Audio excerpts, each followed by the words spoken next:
Diva, diva oleka kolina. Diva, diva nena pakonam.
Commence à 19h dans 2 minutes.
Merci d'être au rendez-vous. Je vois les gens fidèles à ce rendez-vous de samedi, apéro conversation. On est de retour après quelques semaines, je pense 3 semaines de vacances. Et très content de vous retrouver à ce rendez-vous hebdomadaire qu'on a commencé depuis le coronavirus, depuis le confinement. Je pense que la première vidéo date de mars 2020. Je suis très honoré de retrouver les fidèles au poste, de retrouver les gens qui nous ont accompagnés chaque samedi depuis le début de cette aventure. Je me suis octroyé, disons, quelques temps de répit, histoire de penser à autre chose, de profiter un peu de mes samedis parce que, ben, comme j'ai eu à le dire souvent, généralement ça me prend un temps de préparation avant de prendre la parole à 19h, 23h à Lomé, peut-être même 1h du matin du côté de l'Europe. Et donc je voulais profiter un peu des samedis parce que du matin jusqu'au soir, je suis très pris à essayer de réfléchir le mieux possible au sujet que je vous présente dans ce live. Donc c'est la saison 2 qui commence, c'est ça, disons, appelons ça la saison 2 parce que on a quand même fait pas mal de lives. Donc la connaissance c'est un baobab, nul ne peut la détenir tout seul. La connaissance est un baobab, nul ne peut la détenir tout seul. L'objectif de cette plateforme, c'est de converser avec vous. C'est pour cela que ça s'appelle conversation. Et puis pendant qu'on converse et qu'on veut parler des choses qui nous intéressent, qui nous font réfléchir à la fois, passer un bon moment, avoir un apéritif. Donc voilà. Et là, je suis équipé pour la rentrée là. Donc, je veux remercier Selom Podar et Nadia qui ont fait un geste pour qu'on ait des bouteilles, assez de bouteilles pour faire l'apéro conversation. La bouteille de Nadia est finie. Il reste encore un peu de la bouteille de Selom. Donc là, mais sinon on a nos fournitures pour cette rentrée. Et voilà. Donc salut Siggy, salut Selom, salut Théodore.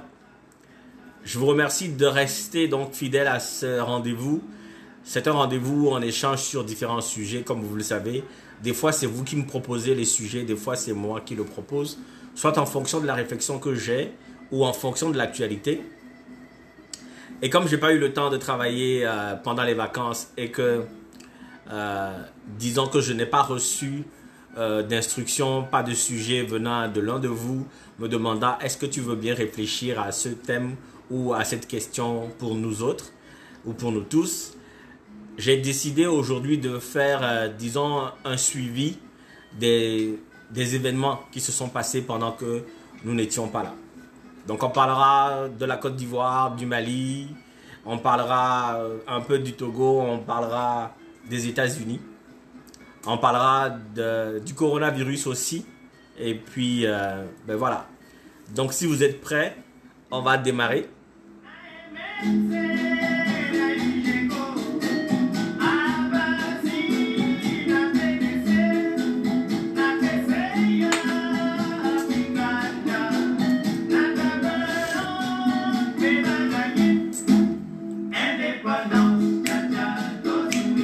Est-ce que vous mettez les cœurs? Est-ce que vous mettez les likes? Est-ce que vous partagez la vidéo? Pour qu'on soit plus que 5 à écouter cette rétrospective de l'actualité récente.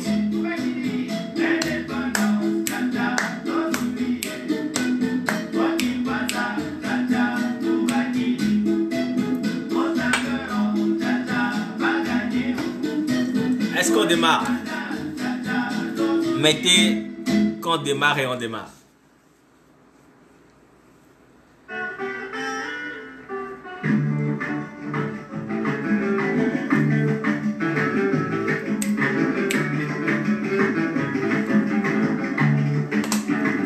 J'avais mis un texte là que vous pouvez lire. Ah oui, c'est ça. Ma chemise est... J'avais mis comme un thème là avec un baobab. Maintenant vous pouvez le lire parce que ma chemise est trop blanche. Alors c'est écrit: la connaissance est un baobab, nul ne peut la détenir tout seul. Voilà, ça va être épinglé à chaque fois sur nos vidéos. C'est un décor spécial. Donc, on démarre. On peut écouter de la musique aussi, hein.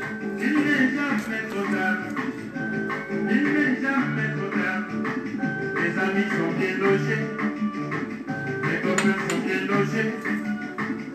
Je suis sans abri, petit à petit l'oiseau fait son nid.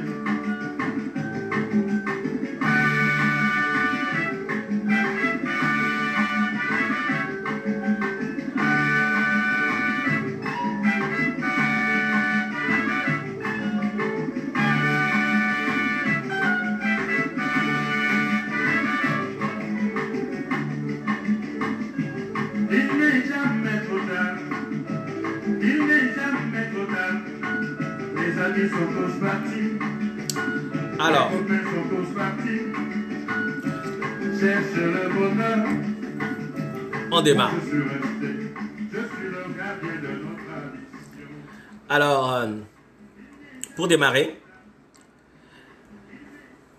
je vais vous faire juste une petite confidence sur moi-même concernant la démarche de ce live. Je pense l'avoir expliqué quelques fois déjà, ou pas, je ne sais pas. Mais c'est que mon objectif en initiant cette plateforme, c'est de proposer des réflexions que j'ai, des réflexions, des sujets que je discute avec certains amis, de proposer ces sujets-là, à la réflexion globale. C'est-à-dire, en parlant des sujets qui m'intéressent, sur lesquels je prends le temps de m'investir, de faire des recherches, de lire des bouquins, d'écouter des documentaires, de lire des dossiers là-dessus. J'essaie ici, sur cette plateforme, de rapporter ces réflexions et ces questionnements qui permettent à nous tous de nous éveiller quelque part, ou d'une façon ou d'une autre. Je le fais effectivement parce que il y a beaucoup de personnes avec qui j'échange sur des sujets. Des fois, c'est les mêmes sujets qui viennent de plusieurs personnes différentes. Que ça porte sur le couple, sur l'amour, sur l'homme, sur la femme, l'univers, la nature, sur Dieu, la religion, la politique, etc. Il y a beaucoup de gens qui, disons, aiment bien ma façon de réfléchir sur les sujets et qui m'interpellent. Et donc, je me suis dit à un moment donné que comme on avait le temps et qu'on était confinés, qu'on ne pouvait plus sortir de la maison, comment garder le contact avec les gens et éviter surtout que je dise quelque chose à telle personne, mais telle autre personne a besoin des mêmes informations. Et donc, j'ai initié cette plateforme et je viens régulièrement donc, pour discuter de ces sujets dont je parlais tantôt, auxquels je réfléchis. Et pour moi, c'est une forme d'épanouissement. Donc, je voulais vous remercier d'accepter, d'écouter, de suivre ces conversations. En termes de conversation, c'est récemment qu'on a commencé à intégrer d'autres personnes qui viennent dans la vidéo pour parler. C'est vrai que je parle tout seul aussi. Mais souvent, c'est une façon pour moi de poser des questions, de vous apporter les réflexions, en espérant que chez vous, quand vous avez fini d'écouter ce qu'on dit, que ces questionnements-là vous travaillent pour qu'ensemble on puisse aller à la connaissance. Ça m'a beaucoup fait plaisir de faire cet exercice-là et je compte le continuer. Je ne sais pas si j'aurais dû être prof dans une ancienne vie ou si j'avais été prof, je veux dire, ou si même j'aurais dû embrasser la carrière d'enseignant. Peut-être qu'il n'est pas tard. Comme disait la chanson, il n'est jamais trop tard. Mais en tout cas, c'est toujours un plaisir pour moi de venir ici et de parler avec vous. Nous sommes rendus à une époque où tout est virtuel. Les cours sont virtuels maintenant, même pour les enfants qui doivent suivre leurs professeurs à partir d'une tablette. On a des réunions de travail en virtuel. Tout devient virtuel et que les nouvelles applications et ces plateformes de relations sociales qui créent effectivement de la distance entre les gens, mais rapprochent beaucoup plus de gens et restent dans le nuage. Et pour moi, c'est une contribution à la connaissance collective, à la connaissance universelle, d'essayer de réfléchir et de partager avec vous. Donc, je voulais vous dire merci. Merci de m'encourager, de continuer à mettre les likes et les cœurs, de partager les vidéos parce que je me sens utile. Je pense que l'objectif d'une vie, c'est peut-être un accomplissement, mais c'est aussi de se sentir utile. Quand tu te sens utile pour la moindre raison ou pour ne serait-ce qu'une seule personne, je pense que tu as atteint un accomplissement qu'on ne peut peut-être pas quantifier, transformer en somme d'argent, mais c'est tellement édifiant, c'est tellement fortifiant que ça vaut de l'or. Donc je vous remercie d'accepter de m'accueillir chez vous, de prendre de votre temps de m'écouter et de partager avec moi les sujets qui vous interpellent. Et moi, je me ferai toujours un grand plaisir de travailler là-dessus et de venir ici en apéro conversation avec vous. Alors, j'ai mis quelques points dans la rencontre d'aujourd'hui. Le premier point, c'est la politique africaine. Et la politique africaine nous interpelle, peu importe où nous sommes, parce que à la base, nous sommes des Africains. Et la situation de ce continent est tellement médiocre que même quand on est dégoûté et qu'on dit « je ne veux plus l'entendre parler, je ne veux plus en parler, je suis fatigué de tout ça », on a quand même un pincement au cœur quand des choses arrivent en Afrique. On voit l'Afrique évoluer depuis quelques années, en tout cas depuis que nous sentons africains, nous vivons sur ce continent et même après l'avoir quitté, ce continent, on est pris vraiment par le cœur. Et on voit des choses se passer, on est interpellé par ce qui se passe. On ne comprend pas pourquoi des dirigeants, en l'occurrence des hommes politiques, puissent continuer à se comporter de cette façon. Dans ma démarche d'apéro conversation, je n'ai pas la prétention de vous donner des solutions ou de vous donner des réponses toutes faites. Mais par les échanges et la petite connaissance des milieux politiques que j'ai pu acquérir le long de ma carrière, et en tout cas à travers mon observation de ces situations-là, je veux nous emmener à réfléchir différemment. Je ne serai pas celui qui sera là pour vous raconter que trop c'est trop, on est fatigué, troisième mandat d'Alassane Dramane Ouattara, pas question, 50 ans c'est trop. L'objectif n'est pas là. Je pense qu'en essayant d'avoir un éclairage approfondi de ce qui arrive à ces gens qui ont de belles promesses ou qui font de belles promesses, mais quand ils arrivent au pouvoir, ils se comportent différemment, de comprendre pour nous, cette génération-là qui souffre de l'incurie de ces hommes politiques, de comprendre les contextes dans lesquels ces gens sont pour peut-être arriver à trouver la solution qui nous guérit de cette maladie. Le dernier samedi avant les vacances, la question était: est-ce que l'Afrique est malade de ces hommes politiques? Nous pensons, en tout cas je pense fermement que oui. Mais c'est la politique africaine qui est une maladie. C'est peut-être pas les hommes qui sont malades, mais c'est la politique africaine qui est une maladie. Dès que vous intégrez la politique africaine, vous devenez malade, d'une manière ou d'une autre. En Côte d'Ivoire, Alassane Dramane Ouattara persiste et signe. Il a présenté sa candidature. Il a fait un grand congrès, enfin en tout cas un grand rassemblement avec ses partisans. Et malgré les protestations, malgré la honte même de cette démarche, il continue. En visite actuellement en France, il a fait un tweet disant que le président français était un peu d'accord, sinon adoubait sa façon de gérer la politique dans son pays et la politique locale. Ils invoquent une histoire de, comment on appelle ça, une histoire d'islamistes, d'insécurité de la région pour aller chercher comme une raison valable de rester au pouvoir. Le fait même d'aller en France, de sortir de la rencontre avec le président français et de dire que nous avons échangé sur la situation en Côte d'Ivoire et dans la sous-région et que nous sommes d'accord sur comment la situation est gérée en ce moment, c'est une façon de démontrer l'inféodation des pays africains, surtout francophones, à la France.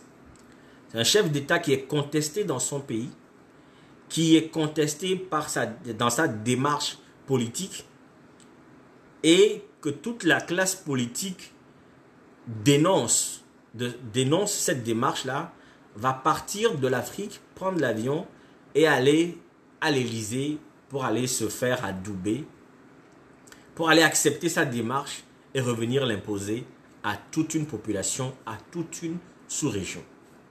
En quoi est-ce que c'est le président de Côte d'Ivoire qui va rendre compte de la situation de tous les pays d'Afrique de l'Ouest? Quand il va rendre compte de la situation de son pays pour aller chercher un appui de la France, qu'est-ce que cela veut dire? Ça veut dire que nos pays ne sont pas souverains, que nos États ne sont pas autonomes et que, qu'on le veuille ou non, la France tient les rênes. On a parlé de franc CFA, on a parlé de tellement de paramètres qui permettent à la France de nous tenir en laisse, mais c'est aussi nos hommes politiques qui, dans cette façon de fonctionner, continuent de nous inféoder à l'Afrique, de nous enfermer, à la France, pardon, de nous enfermer dans ce rapport colonial, impérialiste, avec un pays qui n'a pas les mêmes intérêts que nos pays. Nous n'avons pas les mêmes objectifs de développement que la France. Nous n'avons pas les mêmes problèmes, nous ne faisons pas face aux mêmes situations. Mais c'est en France que nos dirigeants vont chercher l'appui politique. Eh bien, dans cette prochaine élection présidentielle en Côte d'Ivoire en octobre 2020, il y a deux candidats qui ont été présentés, même s'ils ne sont pas dans le pays. Je veux parler de Guillaume Soro et de Laurent Gbagbo. Soro avait fait semblant de dire lui il ne va plus se porter candidat, mais que ce qui est sûr, c'est que lui fait la promesse que Ouattara ne sera pas président pour cette troisième fois consécutive. Qu'est-ce qu'il prévoit? L'histoire nous le dira. Laurent Gbagbo n'a pas pris de parole depuis sa libération du tribunal pénal international, en dehors de demander un passeport ivoirien pour rentrer dans son pays. Il a été présenté sous la bannière d'aucun parti. Il a été présenté tout seul. J'ai même fait une blague que j'ai envoyée à Selong Podar où je disais que j'ai mis CPI à la place du parti parce que tous les autres candidats avaient un parti. Là, ils ont juste mis Laurent Gbagbo, on n'a pas mis de parti et j'ai mis CPI là-bas pour rigoler avec Selong Podar. Mais effectivement, Gbagbo n'a demandé que d'avoir un passeport pour rentrer dans son pays. Mais le passeport est toujours en fabrication. Ce qui est aussi une manœuvre politique parce que on ne le veut pas sur place, parce que on sait qu'il a des soutiens, qu'il est populaire, on ne veut pas qu'il soit sur le terrain. Laurent, je veux parler après Laurent Gbagbo qui ne devrait normalement même plus se présenter parce que ce qui arrive en Côte d'Ivoire, je l'ai dit dans un live précédent, c'est que Houphouët-Boigny a accouché de ces trois personnages-là, c'est-à-dire Alassane Dramane Ouattara, Laurent Gbagbo et Henri Konan Bédié. Henri Konan Bédié, en l'occurrence, 86 ans, qui se présente encore à cette élection, à 86 ans. Il se présente à cette élection au détriment des jeunes de son parti, le PDCI, qui ont la capacité de diriger, qui ont l'expérience de direction et qui connaissent une certaine popularité pour aller chercher le suffrage universel. Je veux parler de Jean-Louis Billon, qui était longtemps ministre, mais qui est très connu en Côte d'Ivoire. Je veux parler aussi du nouveau Macron pour les Ivoiriens, c'est-à-dire Tidjane Thiam, qui multiplie les déclarations et les interventions sur la situation politique de son pays. Malheureusement, nous avons déjà lui, les Ivoiriens vont extrêmement avoir un problème avec lui parce que, en plus de Ouattara, qu'on a dit qu'il était burkinabé, Thiam, c'est un nom sénégalais. Et que même s'il est né en Côte d'Ivoire, on trouvera à redire sur son patronyme. Et je ne sais pas comment ça va se faire, mais wait and see. Tout compte fait, on a en Afrique une certaine peur des personnes âgées, une certaine peur des élites en Afrique.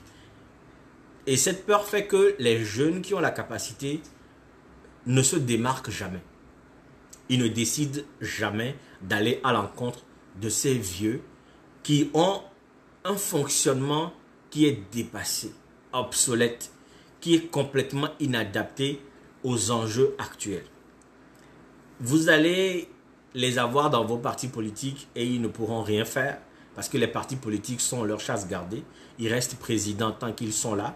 Ils sont les gens les plus riches du parti. C'est eux qui décident de comment le parti va fonctionner pour n'importe quelle raison. Et il n'y a même pas de démocratie interne dans nos partis politiques. Sinon, des gens comme Jean-Louis Billon ou Tidjane Thiam au niveau du PDCI seraient déjà président du parti. Soit dit en passant.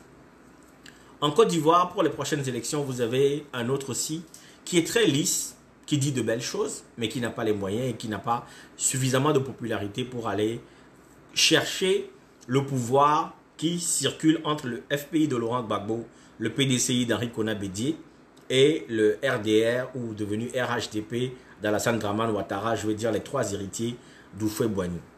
Les gens continuent d'invoquer Houphouët-Boigny, ces trois-là continuent d'invoquer Houphouët-Boigny, en l'occurrence pour Laurent Gbagbo qui quand même l'a contrecarré pendant qu'il était président et qu'il était vivant, mais les deux vont se rattacher à Houphouët-Boigny comme les Français le font, les gens de la droite en France le font avec De Gaulle. C'est dépassé. Houphouët-Boigny, c'est un autre âge. Et donc, Henri Konan Bédié, il a 86 ans, c'est d'un autre âge. Les gens réfléchissent différemment aujourd'hui. Mais vous avez donc Mamadou Coulibaly qui n'est pas héritier d'Houphouët et qui a du mal à se démarquer parce que les électeurs sont calés au PDCI, au FPI et au RDR. Et celui qu'on a pensé que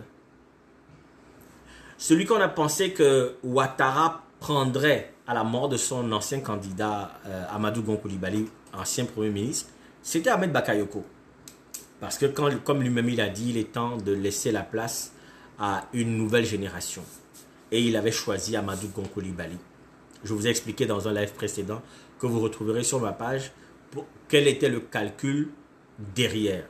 Parce que Amadou Gon Coulibaly était malade et puis il y avait comme un calcul où Ouattara passait un peu le témoin à son petit frère.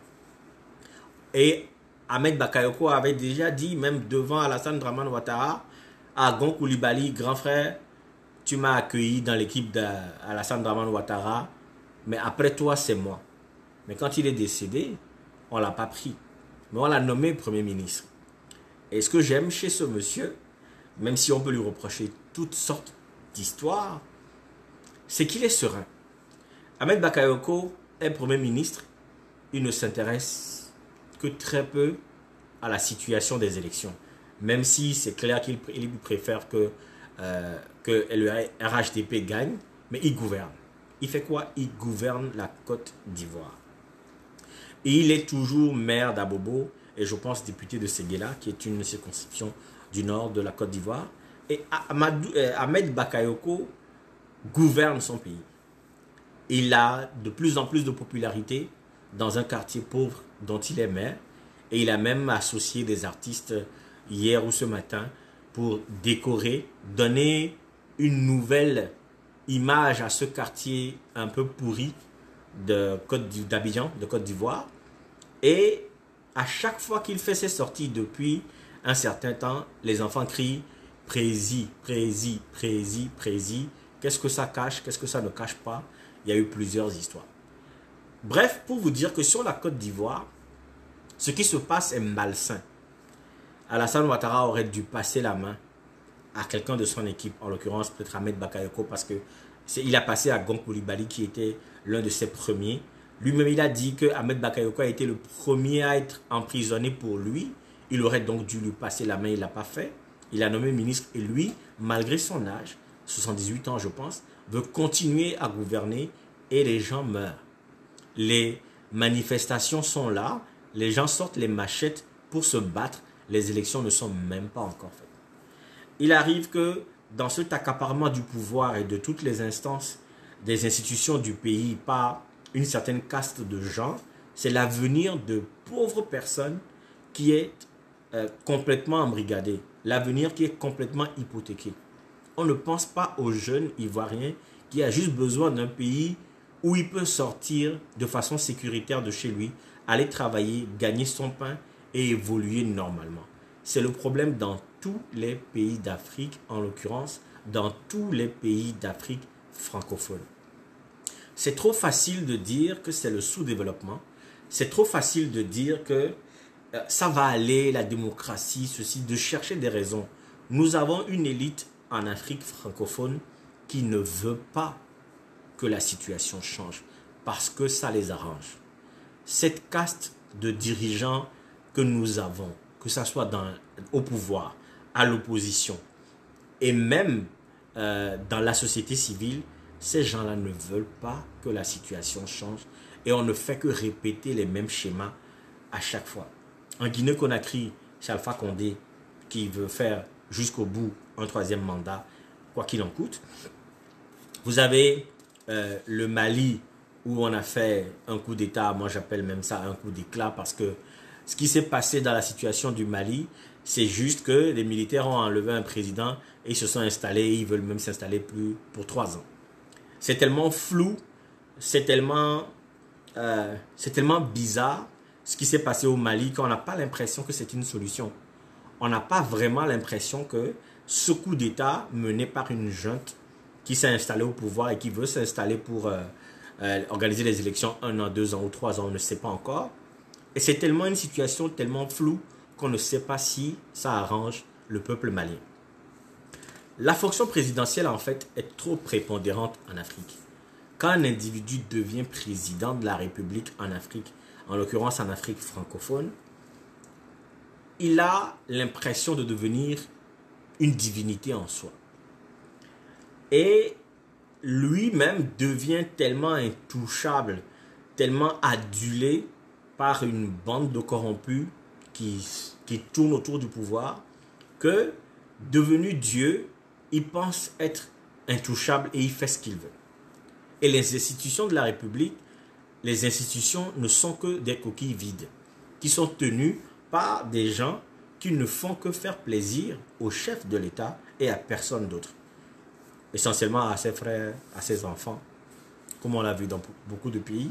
Mais c'est-à-dire que la fonction de chef d'État est trop sacralisée. C'est le peuple dans une nation qui doit être sacré. C'est pour ça que une république se dote d'institutions pour éviter qu'une seule personne ne détienne le pouvoir et ne l'exerce comme si rien ne peut se faire dans le pays que par lui. Cette fonction de chef d'État doit être complètement repensée. En tout cas, la gestion ou en tout cas l'exécution de cette fonction doit être totalement repensée pour que les institutions puissent être au-dessus des individus. Le rôle du chef de l'État est tellement fort qu'il induit une boulimie sans fin du pouvoir. La corruption à la tête de l'État va créer 2 situations qui ont pour effet de conduire les chefs d'État eux-mêmes à ne jamais vouloir quitter le pouvoir. La première situation que ça crée, c'est que c'est trop facile de voler. Quand on est devenu Dieu, quand on est devenu chef d'État et que les gens vous adulent comme si vous étiez une divinité, les gens se mettent à genoux pour vous parler. Tous vos souhaits, désirs sont intouchables. Vous respirez même, c'est sacré. Un individu lambda qui a connu une carrière, qui est né de 2 autres individus, qui a grandi comme tout le monde, il devient chef d'État, c'est fini. Et c'est trop facile de voler l'argent de l'État. Tellement facile de corrompre et de se corrompre. De prendre l'argent de l'État et ou le trésor du pays comme étant son argent de poche. La cupidité et la corruption des collaborateurs qui ne font que du lèche-cul, qui ne font que accompagner le chef de l'État dans ce délire de chef, ce délire de divinité, et qui vont passer leur temps à chanter des louanges à cet individu-là que tout le monde connaissait d'ailleurs, vont faire que le chef de l'État va rester là, va voler l'argent du pays et ne va pas vouloir partir. Pourquoi? Parce que la deuxième situation va se créer, c'est quoi? Il a tellement abusé de sa situation de chef, de roi, de Dieu dans le pays. Il a tellement abusé de ça que la seule chose qui lui arrive de craindre, c'est qu'est-ce que ses anciens collaborateurs vont lui faire le jour où il ne sera plus président. Qu'est-ce que ses opposants vont lui faire? Qu'est-ce que la population va dire quand la population va se rendre compte qu'il a volé de l'argent de l'État, qu'il a donné des marchés sans aucun contrôle, qui se sont illicitement enrichis, lui, sa casse, sa famille, ses proches, ses femmes, ses copines, se sont enrichis sur le dos des pauvres gens, qu'au lieu de construire des hôpitaux, ils ont mis l'argent dans la poche. Au lieu de donner des marchés à des gens compétents pour faire le travail, pour que tout le monde puisse tirer un bien-être de cette situation, et ils ont abusé de leur pouvoir. Et comme ils craignent, comment est-ce que les gens vont réagir, ils s'accrochent au pouvoir. Donc, ça c'est la première partie de mon intervention pour expliquer un peu pourquoi est-ce qu'on a ces pays-là qui sont des pays qui n'ont pas de vie parce que les populations souffrent. Qui sont des pays où les jeunes n'ont pas de latitude que de rentrer dans le système de corruption ou de quitter le pays. Et quand on voit combien de gens, malgré qu'il y en a beaucoup qui meurent, vont traverser la mer en pirogue pour aller en Europe, cet exode-là qui pousse les jeunes d'Afrique vers les autres pays, les compétences que nous perdons dans nos pays, les compétences que nous tuons, parce qu'eux, ils n'ont pas la capacité de partir, et la corruption qui est généralisée, vont faire que l'Afrique ne s'en sortira jamais. Et ça, je dis, ce n'est pas la faute à quelqu'un, mais c'est la faute à nous-mêmes, dans nos populations, nos dirigeants, nos institutions à qui nous ne sommes pas capables de donner de la force. Quand il s'agit de politique, les gens vont sortir avec des machettes, les gens vont s'opposer sans aucune réflexion, et tout ça va faire que le cycle se perpétue de lui-même. Donc malheureusement, c'est ça la situation. Et je vais parler après cette chanson des présidents Facebook que nous avons au Gabon, au Cameroun et au Togo. Santé. Les vautours se disputeront encore, les hyènes suceront mes os dévêtus. Vous ne pourrez m'enterrer à ma mort, car toutes nos terres ont été perdues. Les acquis tremblant par là ici, Un chef qui n'a plus pour trône qu'un rocher, et pour royaume qu'un coin dans le maquis. Combien de temps restera-t-il caché? Cette chanson d'Ouït Hassan, un Togolais, quand il avait chanté ça, il avait des problèmes avec le président Eyadema, parce qu'on lui a demandé c'est qui le chef qui n'a plus pour trône qu'un rocher et pour royaume qu'un coin dans le maquis. De qui est-ce qu'il parlait? Parce que les affidés d'Eyadema ont fait croire à Eyadema que subrepticement il a chanté contre Eyadema, et ce monsieur a dû partir en exil loin de sa famille, loin de ses proches à cause d'une chanson.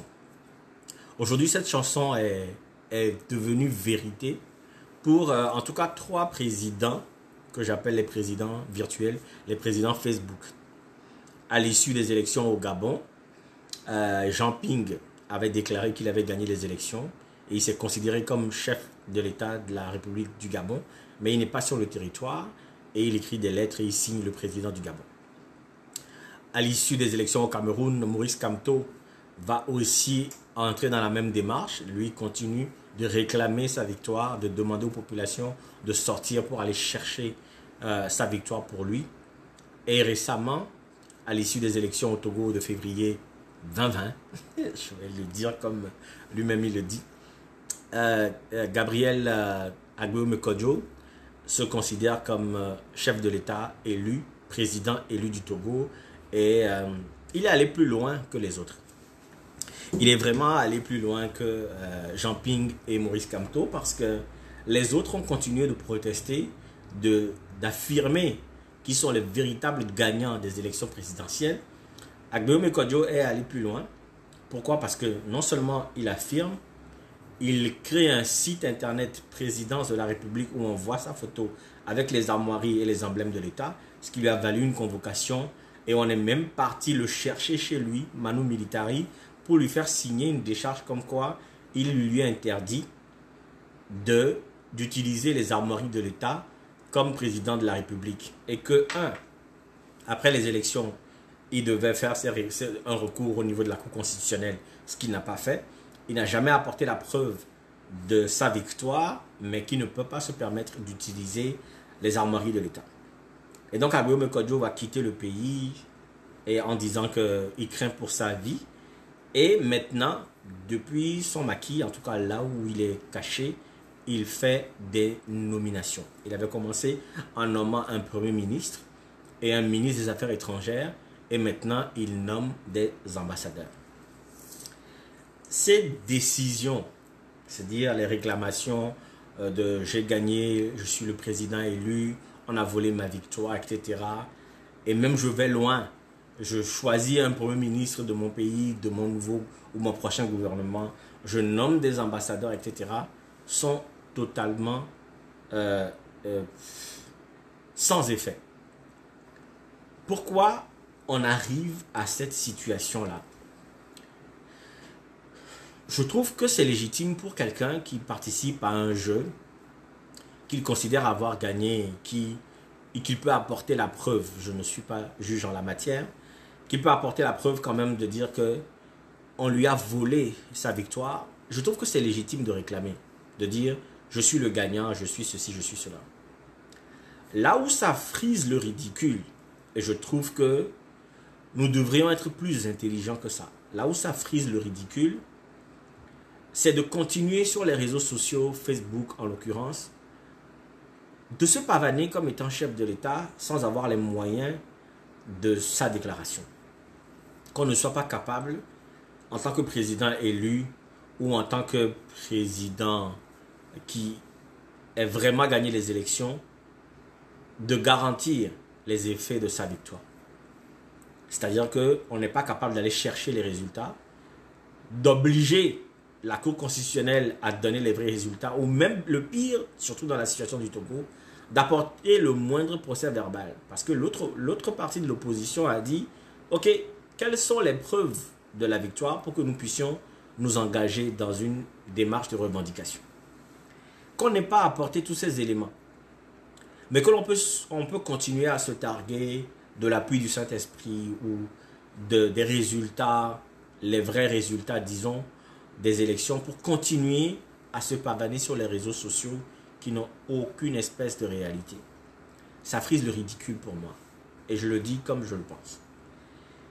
Je conçois que dans une démarche politique, on arrive à participer à des élections et que les résultats sont volés. C'est des choses qui sont très courantes en Afrique.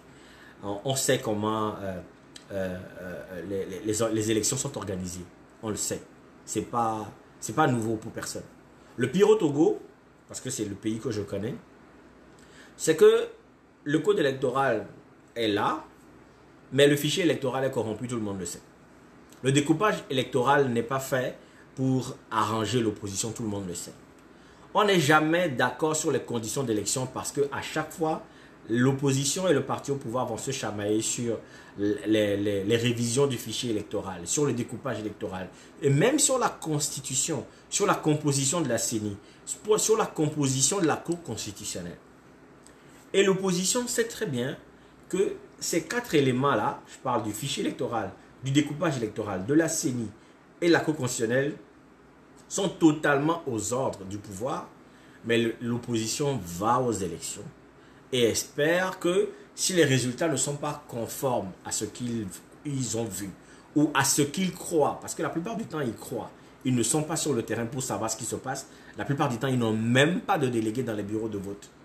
Parce que c'est quand même, au Togo, c'est quand même près de 9000 bureaux de vote où il faut avoir un délégué pour chaque candidat pour s'assurer que les résultats qui sont décomptés reflètent ce qu'il y avait dans les urnes. Ils n'ont même pas de représentants dans les 9000 bureaux de vote parce qu'ils n'ont même pas les moyens. Ou même des fois parce qu'on vient les chasser, manu militari. Mais qu'on ne soit pas capable de s'assurer de la comptabilité électorale.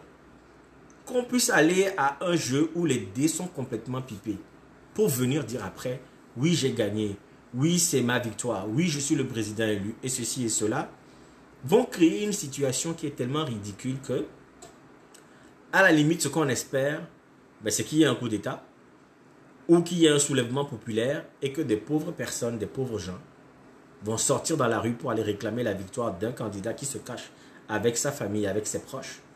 Et eux, ils vont se faire molester, ils vont se faire frapper, ils vont se faire assassiner pour des enjeux politiques. Je crois que quand on a en face un pouvoir qui n'a de cesse de prouver que ils ne tiennent pas le pouvoir par une certaine forme de légitimité parce qu'il y a une adhésion complète. Mais de toutes les façons, en démocratie, c'est toujours une adhésion majoritaire. Mais quand on a en face un pouvoir qui ne cesse de tripatouiller la constitution, les règlements, qui ne cesse de faire la preuve qu'ils ne sont pas en train de jouer un jeu clair, il faut se donner les moyens de ses ambitions. Lorsque vous ne les avez pas, ou lorsque vous échouez à les obtenir, lorsque vous n'êtes pas capable de garantir votre action par les moyens qu'il faut, arrêtez de perdre du temps aux gens. Ça fait quoi d'avoir un président comme Jean Ping qui depuis quelques années déclare qu'il est le président élu, mais il ne peut même pas mettre pied dans son pays? Que Maurice Kamto déclare qu'il est président du Cameroun et qui ne peut même pas entrer dans son pays?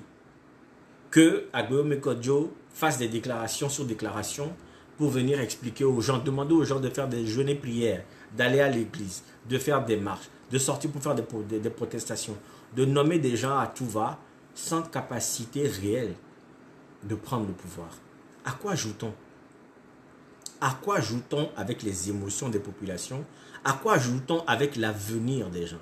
À un moment donné, il faut réfléchir et se dire, quels sont les moyens qu'il nous faut pour conquérir le pouvoir?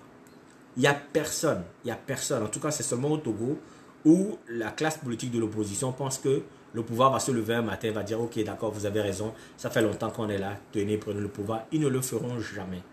Nous avons la preuve à chaque fois que depuis 1967, le pouvoir et tous les leviers de pouvoir sont entre les mains des mêmes personnes qui transmettent à leurs enfants et ainsi de suite.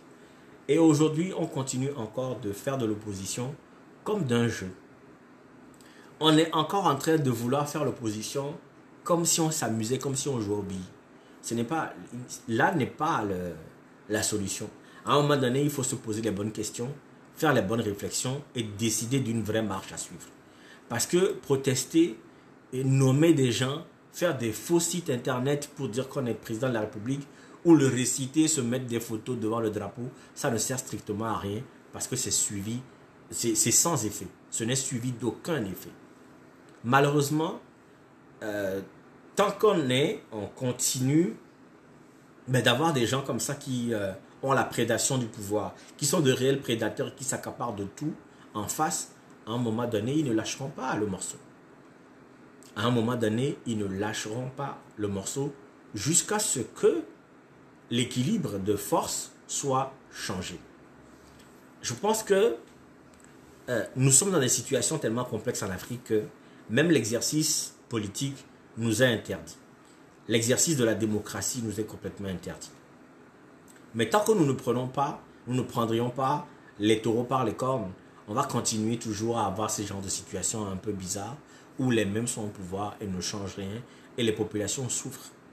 Quand vous avez des situations comme ça, où l'opposition n'est pas capable de s'unir, n'est pas capable de se parler, n'est pas capable de se doter des vrais moyens pour conquérir le pouvoir, quand vous allez avoir des gens qui préfèrent s'acoquiner avec le pouvoir parce que à la fin de la journée, ce qu'ils préfèrent, c'est de se construire une maison, de s'acheter des voitures de dernier cri et de s'enrichir sur le dos des populations. Quand on peut s'enorgueillir d'être au pouvoir, mais ne pas être capable d'avoir une vraie démocratie, une vraie vie sociale, un intérêt pour les populations, mais de continuer, pendant qu'eux ils s'enrichissent, de continuer à avoir de la misère dans la rue, la misère dans les familles, on n'a rien fait. L'opposition en Afrique doit savoir que le jeu politique, c'est peut-être un jeu politique comme on l'appelle, mais ce n'est absolument pas un jeu. Ce n'est pas une histoire de se lever le matin et de choisir n'importe quelle dame et de dire je te nomme Premier ministre, je te nomme ambassadeur, sans aucun effet, sans aucune capacité à leur confier ce véritable rôle. Il faut réfléchir autrement. Nous sommes dans cette situation-là, avec des pays où il y a des chefs d'État qui sont là et on conteste leur légitimité. Et des présidents sur les réseaux sociaux qui racontent leur vie et personne ne les écoute. À la fin même, on a l'impression que c'est ridicule, ils s'amusent Ils sont de connivence même avec le pouvoir pour berner les populations parce que les populations, est-ce que c'est le chef de l'État qui les intéresse ou c'est la réponse à leurs problèmes? C'est pas le nom du chef de l'État qui est important. C'est pas qui est président de la République qui compte le plus, mais qu'est-ce qu'il fait? Comment est-ce que les richesses du pays, l'argent du pays est géré? Quelles sont les solutions qu'on apporte aux problèmes du pays? C'est ça qui importe aux populations. Les gens chez eux veulent manger 3 fois par jour. Ils veulent dormir tranquillement chez eux. Dans les pays où ça fonctionne, les gens ne savent même pas qui est le Premier ministre, qui est le ministre de ceci ou de cela. Mais c'est malheureusement seulement au Togo, en Afrique francophone essentiellement, que vous avez des situations où des gens sont au pouvoir et veulent rester. Des gens de l'opposition sont là et tournent en rond et tournent les populations en rond. C'est malheureux, mais on est en 2020. On est en 2020. Ça date depuis 1960, cette affaire-là. Jusqu'à quand on va continuer à rester dans ces situations-là à chaque fois et à se ridiculiser comme on le fait? Parce que aussi bien ceux qui sont au pouvoir et qui s'accrochent pour de fausses raisons et qui sont prêts à tuer des gens, à assassiner des gens ou à enfermer des gens parce qu'ils réclament un peu plus de liberté, aussi bien eux que ceux qui sont dans l'opposition et qui s'amusent comme si le destin du pays est un jeu entre deux potes, ces gens-là font quelque chose de très grave. Et l'histoire leur demandera des comptes. L'histoire demandera des comptes à ces gens-là. Quand vous savez que vous n'avez pas la capacité de prétendre à gouverner, restez chez vous. Tout simplement. Alors on va écouter une autre chanson. Et puis on revient. Monsieur Assogbali qui dit que c'est des amuseurs cette opposition. Bien sûr. Chantez. Le beau jour viendra, j'aurai la paix du cœur. Rien n'est tard quand la vie se prolonge. J'ai l'espoir que Dieu n'oublie personne. Chacun à son tour chez le coiffeur. Donnez-moi ma chance, ne me la cachez pas. Aidez-moi, aidez-moi, et Dieu vous le rendra. Donnez-moi ma chance, ne me la cachez pas. Aidez-moi, aidez-moi, et Dieu vous le rendra. La chanson d'Alonon Degbevi qui dit que rien n'est tard tant que la vie est là, on peut continuer d'espérer. Et il demande qu'on lui donne sa chance. Alonon Degbevi qui a chanté de sublimes chansons et qui est malheureusement décédé, mais qui a laissé en tout cas un répertoire qui est très facile à écouter et qui parle des vrais sujets. Les Togolais connaissent, mais vous pouvez taper Alonon Degbevi sur YouTube, vous allez retrouver toutes ces chansons. Moi, c'est comme ça que je les ai retrouvées et que j'ai apprécié à nouveau de les écouter. C'est aussi cette chanson qui demande à ce que on donne la chance aux gens me permet d'introduire le sujet suivant, qui est le racisme aux États-Unis. Le racisme aux États-Unis, on en parle depuis tellement longtemps. Mais on a l'impression, effectivement, comme en Afrique d'ailleurs, pour les questions de démocratie et d'alternance au pouvoir, que ça ne change rien de continuer d'en parler. En mai dernier, le 25 mai en l'occurrence, George Floyd a été tué par un policier qui l'a arrêté et qui a pratiqué sur lui une méthode d'immobilisation qui consiste à mettre le genou sur le cou du monsieur et le monsieur est mort parce qu'il est resté trop longtemps sur son cou. 3 mois, à peine 3 mois, le 23 août dernier, un jeune homme qui était intervenu pour séparer 2 femmes qui se bagarraient et qui avait ses enfants dans la voiture est intervenu, la police est arrivée et puis qu'est-ce qui s'est passé, qu'est-ce qui ne s'est pas passé quand il est rentré dans son auto pour repartir avec ses enfants. le policier lui a tiré 7 balles dans le dos. 7 balles dans le dos. Il s'appelle Jacob Blake. Il n'est pas mort. Il est toujours à l'hôpital. Et qu'on puisse imaginer qu'un policier dont la mission est de protéger les populations puisse tirer 7 balles. 1 balle, 2 balles, 3 balles, 4 balles, 5 balles, 6 balles, 7 balles dans le dos de quelqu'un qui essayait de reprendre sa voiture et de partir. Qu'on puisse imaginer que des situations comme ça puissent arriver. Après à peine 3 mois où c'est le monde entier qui a protesté contre le racisme systémique dans les pays occidentaux, en l'occurrence aux États-Unis. Les gens se sont déchaînés, qu'ils soient noirs, latinos, arabes, sur toute la planète entière, les gens se sont déchaînés. On a peint des rues pour dire que la vie des hommes noirs compte. À Montréal, à Washington, partout dans le monde, on a protesté pour dire que la vie des noirs compte. Pourtant, ce policier, cet homme blanc, va dégainer son pistolet et va tirer 1 balle jusqu'à 7 balles dans le dos de quelqu'un devant ses enfants. L'homme noir n'est rien. On a l'impression que quand tu es noir, c'est une faute. C'est comme si tu naissais avec une cible sur le corps. Ta couleur de peau dérange. Ta couleur de peau est une raison pour qu'on te discrimine. Parce que, disons la vérité, les cas extrêmes sont quand des gens comme ça meurent avec la police. Mais la discrimination, elle est universelle. La discrimination contre les Noirs, elle est universelle. Je ne vous compte pas les cas au Liban, en Libye. Je ne vous compte pas les cas en Chine. Je ne vous compte pas les cas en Inde, en Europe, en Amérique du Nord, où avoir la couleur de peau noire est une condamnation. Quand nous naissons noirs, nous sommes condamnés à être jugés, à être discriminés, à être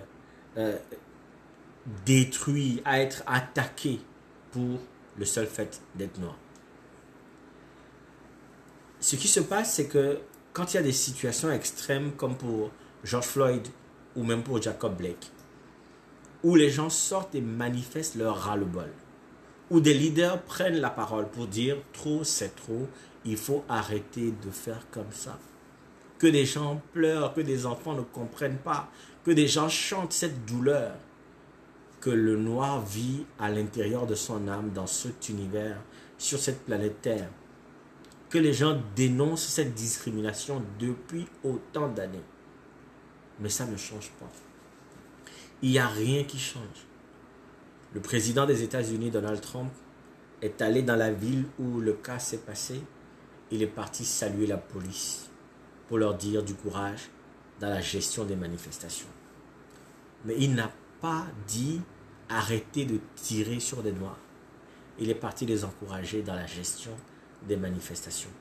Son opposant Joe Biden, lui, parce qu'il est démocrate, il est allé parler à Jacob Blake et a parlé à sa famille. Tout ça, bien entendu, parce que il y avait une élection en cours. Même pendant le mandat de Barack Obama, qu'on a appelé le président noir, même s'il n'est pas tellement noir que ça, il a moins de chances d'être attaqué comme les noirs comme moi, parce que lui, il est métis. Mais on l'a appelé noir parce que pour le blanc, quand tu es métis, tu es noir.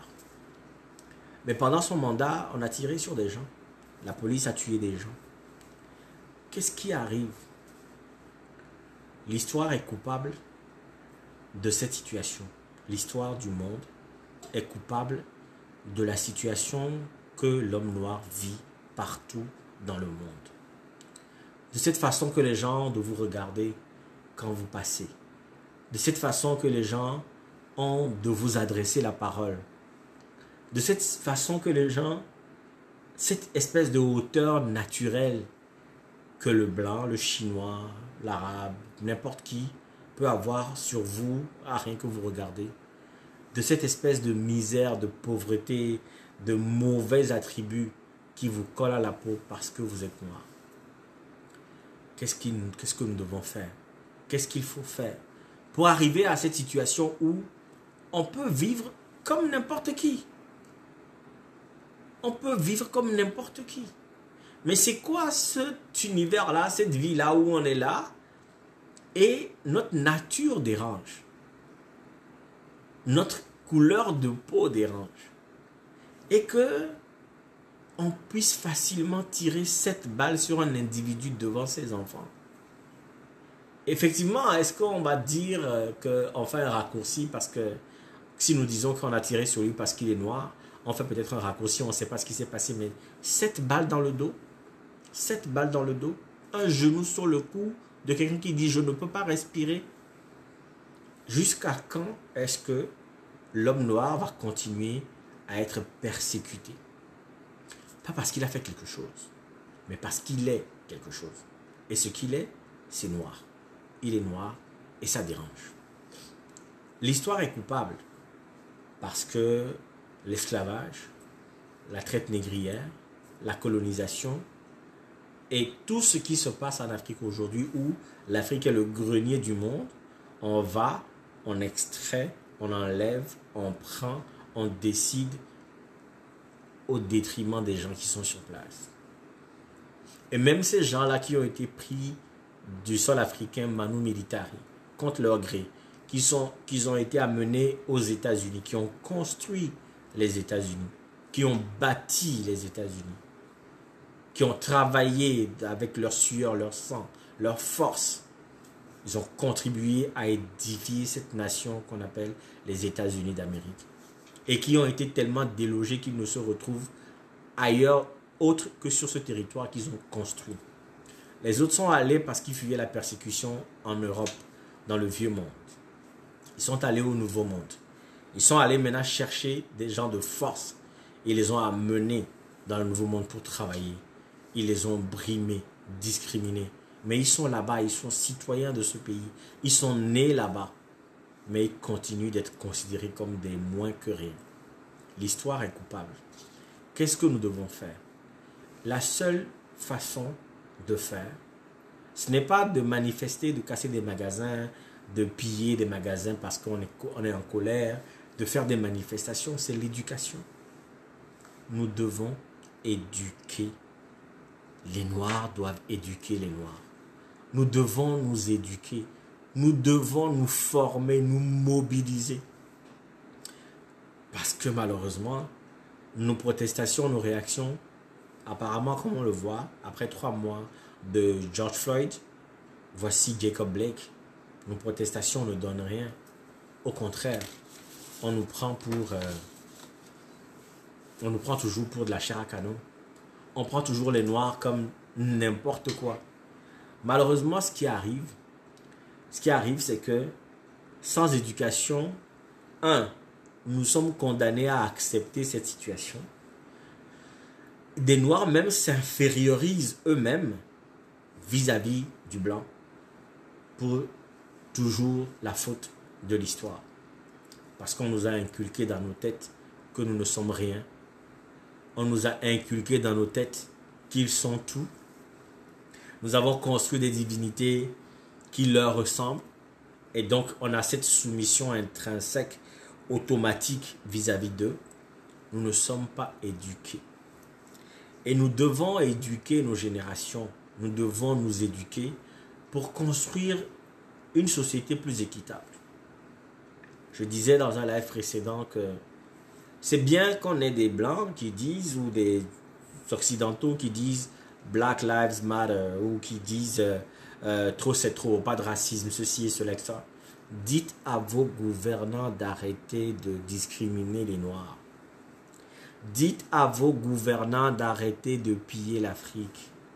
Dites à vos gouvernants d'arrêter de détruire la vie des Noirs. Dites à vos gouvernants d'arrêter d'exploiter l'Afrique.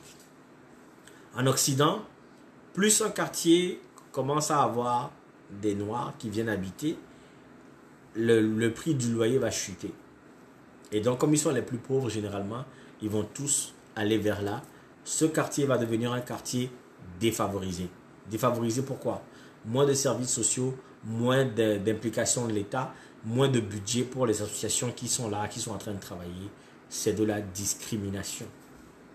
Pendant ce temps, il y a la plupart des richesses dont le monde a besoin vient d'Afrique. Ils vont encourager des dirigeants en Afrique qui leur favorisent l'exploitation du sous-sol africain. Nous sommes notre propre problème pour deux raisons. Nous nous corrompons facilement et nous refusons d'éduquer nos enfants. Parce que nous sommes divisés. Dès que quelqu'un arrive au sommet, dès que quelqu'un arrive à une certaine présence, à une certaine place de décision, qu'est-ce qu'il fait? Il va se privilégier lui, ses proches, et il va oublier la population. Nous ne respectons aucune règle dans nos propres pays. Des gens vont quitter leur pays pour aller faire la guerre ailleurs. Les gens vont quitter pour aller faire la guerre du blanc ailleurs. Je parle de Kagame qui fait la guerre au Zaïre pour le compte des Israéliens, des Chinois et des Américains. Parce qu'eux, ils ont besoin des minerais là-bas, du coltan, des diamants, de l'or. Vous avez des Africains qui s'érigent contre d'autres Africains. Vous avez des Noirs qui s'opposent à d'autres Noirs parce qu'ils veulent être bien vus du blanc et en avant. Et pendant ce temps, nous souffrons. Le noir n'est rien. Le noir ne vaut rien. Et qu'est-ce qui arrive? Tout le monde se dépigmente la peau. Les femmes se dépigmentent la peau. Les hommes commencent à se dépigmenter la peau parce que la conscience que nous avons de notre peau nous fait craindre que nous ne sommes pas assez beaux, nous ne sommes pas assez bien pour exister. Malheureusement, le noir vaut bien la peine. Black Lives Matter. Voilà ce que j'avais à dire sur Jacob Blake. Pendant la situation de George Floyd, on a fait tellement d'interventions, on a tellement crié notre ras-le-bol, on a tellement parlé de ce qui ne va pas, on était fâchés de la situation, on a protesté et fait des lives sur le sujet, mais qu'est-ce que ça a donné? Rien. 3 mois après, un policier sort son arme et tire 7 balles dans le dos d'un monsieur devant ses enfants. Ces enfants-là, ils vont craindre le blanc. Ces enfants-là vont grandir dans la crainte qu'ils ne sont rien parce qu'on peut tirer sur eux. La police qui est censée les protéger peut se lever et tirer sur eux. Et c'est ainsi que nous sommes dans cette situation. On va écouter une chanson et après on retourne pour parler du coronavirus.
Alors, on va terminer avec juste un petit point sur le coronavirus.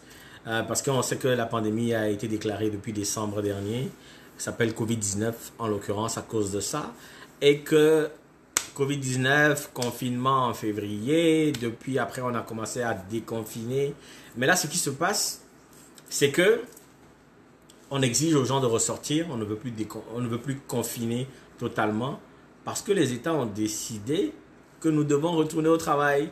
Donc on est en situation où les masques, qui n'étaient pas obligatoires avant, parce qu'on s'est dit non, les masques n'est pas obligatoire, c'est pas forcé, c'est pas ci, c'est pas ça. Aujourd'hui, les masques sont obligatoires pour sortir, pour ceci, pour cela. On exige de nouvelles façons de vivre, distanciation sociale, laver les mains, ne pas faire ceci et cela, etc. La vie a changé à cause de ce virus. Malheureusement, pendant ce temps, ce qui se passe, c'est la course au vaccin. On fait une polémique sur la chloroquine parce qu'on ne veut pas admettre que la chloroquine peut guérir ou a guéri des gens, parce que les laboratoires sont en compétition pour le laboratoire qui va trouver le vaccin. Plusieurs États, la Corée du Nord, les États-Unis, le Madagascar, ont déjà déclaré avoir trouvé le remède. Mais les tests sont en cours, les choses sont en train de se préciser. Tout le monde fait des annonces pour qu'on cherche un remède à cette maladie. Pendant ce temps, qu'est-ce qu'il faut faire? Vous mettez votre masque et vous allez travailler. Ce qui est important avec la situation de nos pays, c'est qu'il faut sauver la sphère de l'argent. Les États ont donné de l'argent gratuitement parce que les gens étaient confinés chez eux. On leur a donné des aides et on a considéré que c'était beaucoup trop d'argent dépensé et qu'il faut remédier à cela. Moi, j'avais dit avec quelqu'un avec qui je discutais, un voisin, et je lui expliquais que cet argent même qui est donné gratuitement, ce n'était pas pour aider les gens.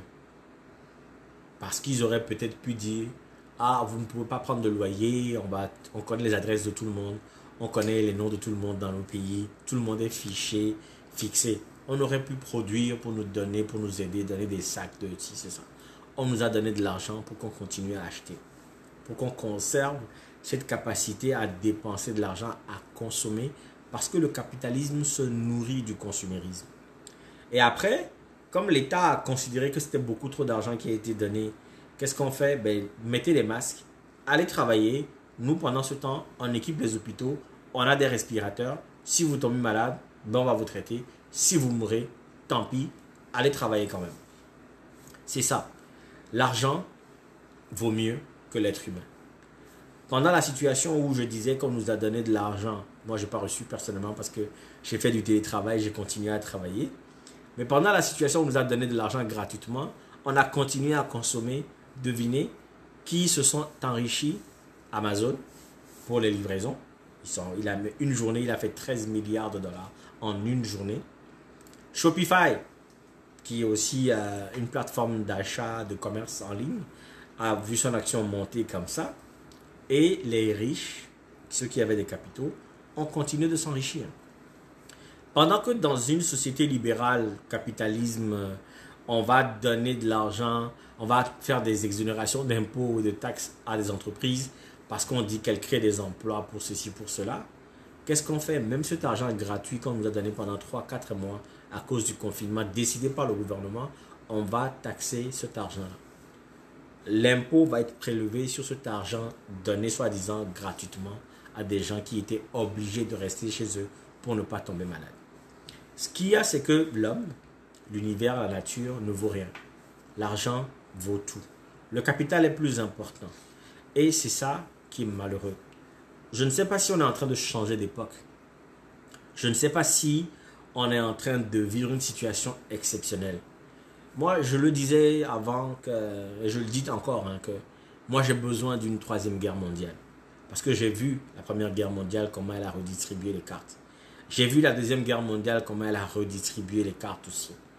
Et moi, j'ai espéré une 3e guerre mondiale pour que l'Occident soit tellement occupé à se faire la guerre, à se tirer dessus, pour que nous, en Afrique, on puisse se départir de cette situation. Pour qu'on puisse couper nos liens avec l'Occident.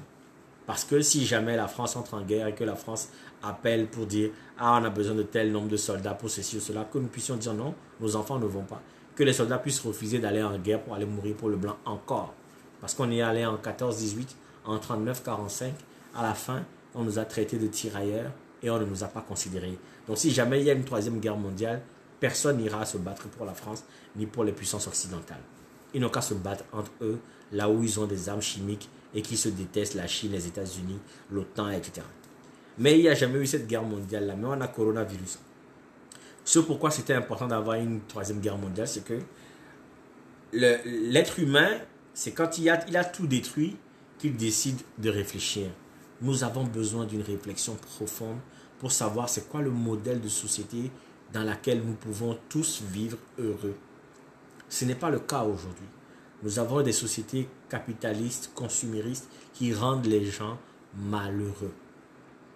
Et malheureusement, ça continue. Les gens sont malheureux de vivre. Les gens ne sont pas heureux parce que tout ce qu'il y a autour d'eux leur demande de consommer. Mais ils n'ont pas les moyens pour consommer. Ils se sentent malheureux. Tout ce qu'il y a autour d'eux exige d'eux qu'ils aient de l'argent, qu'ils aient de la richesse. Mais la richesse n'est pas donnée à tout le monde.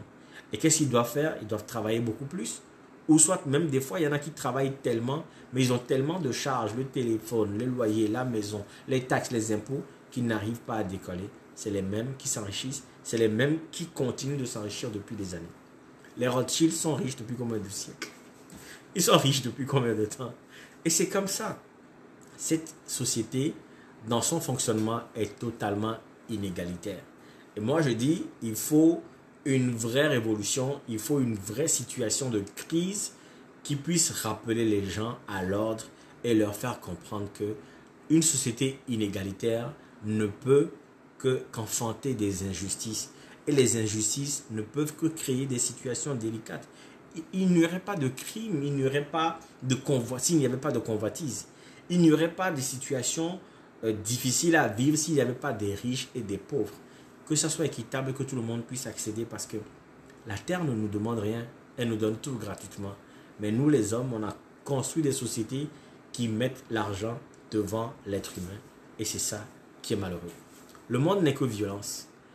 Et même si c'est vrai que des fois on se dit, il y a peut-être autre chose. Mais le monde est tellement violence qu'on se demande s'il y a encore de l'amour. Oui, il y a de l'amour. Il y a de l'amour chez les autres. Mais qu'est-ce qu'ils font? Ils les mettent sur les réseaux. On croit qu'ils sont tout heureux. Mais nous avons changé d'époque parce que nous sommes à l'époque du zapping. Les gens s'aiment aujourd'hui, 2 ans après, c'est fini. 3 ans maximum, c'est fini. Quelqu'un a même écrit, l'amour dure 3 ans. Aujourd'hui, les gens ne s'aiment que pour s'exposer sur les réseaux. Et en vérité, ils ne s'aiment pas. L'amour recule pendant que l'argent devient roi. L'argent reste roi. Et nous sommes tellement au moment du zapping que à peine on rentre dans une relation qu'on veut déjà arrêter pour passer à autre chose.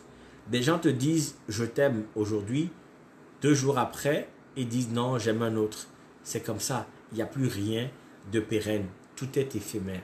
Et ça, c'est tellement malheureux d'être dans cette situation de regarder. Peut-être que moi je suis complètement has-been et que je suis tellement dépassé que je crois qu'on peut encore vivre ensemble de façon épanouie, qu'on peut encore s'aimer sans posséder l'autre, qu'on peut être encore dans une situation où quelque chose dure.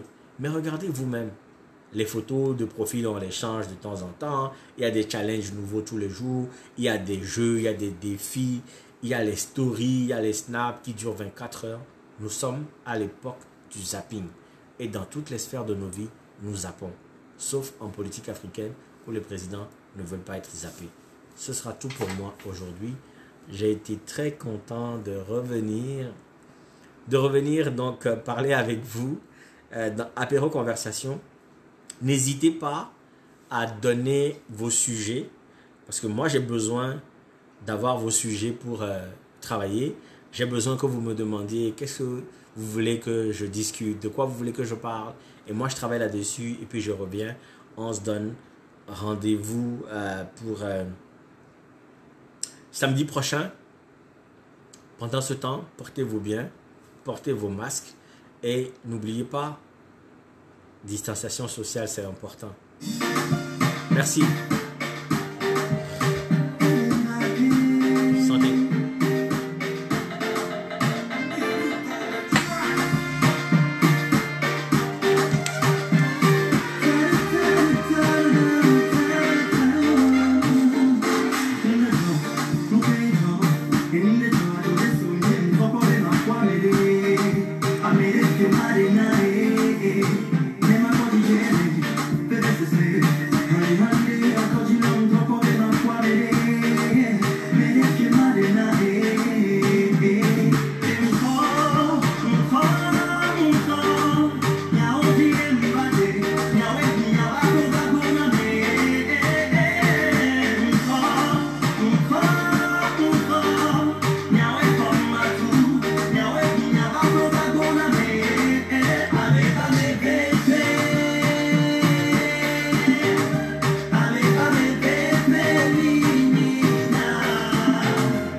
Merci beaucoup d'avoir passé cette heure avec moi. Apéro Conversation, c'était le retour des vacances. On reprend encore avec tous les samedis un live. Donc merci d'envoyer vos sujets inbox. Merci de donner les sujets sur lesquels vous voulez qu'on discute. Et puis on reste ensemble.